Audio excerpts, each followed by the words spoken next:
కాంగ్రెస్ ప్రభుత్వంలోనే పేద ప్రజలకు అండ లభిస్తుందని, పేద ప్రజల సమస్యలు పరిష్కారమవుతాయని పాల్వంచ సొసైటీ అధ్యక్షులు, రాష్ట్ర మార్క్ఫెడ్ మాజీ డైరెక్టర్, డీసీఎంఎస్ మాజీ చైర్మన్ కొత్వాల శ్రీనివాసరావు అన్నారు.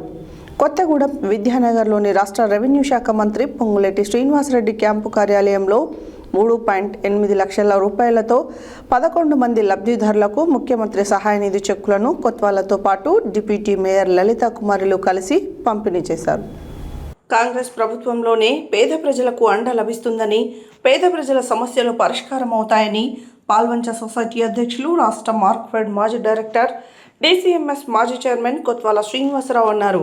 కొత్తగూడెం విద్యానగర్లోని రాష్ట్ర రెవెన్యూ శాఖ మంత్రి పొంగులేటి శ్రీనివాసరెడ్డి క్యాంపు కార్యాలయంలో 3.8 లక్షల రూపాయల వ్యయంతో 11 మంది లబ్ధిదారులకు ముఖ్యమంత్రి సహాయ నిధి చెక్కులను కొత్వాలతో పాటు డిప్యూటీ మేయర్ లలితా కుమారులు కలిసి పంపిణీ చేశారు. ఈ సందర్భంగా కొత్వాల మాట్లాడుతూ, పేద బడుగు బలహీన వర్గాల ప్రజలకు అండగా నిలిచేది కాంగ్రెస్ పార్టీ అని అన్నారు. అనేక సంక్షేమ పథకాలు చేపట్టి కాంగ్రెస్ ప్రభుత్వానికి ప్రజలు మద్దతు తెలపాలని కొత్వాల కోరారు. చెక్కులు మంజూరు చేయించిన మంత్రి పొంగులేటి శ్రీనివాసరెడ్డి, పార్లమెంటు సభ్యులు రామసహాయం, రఘురామరెడ్డిలకు కృతజ్ఞతలు తెలిపారు.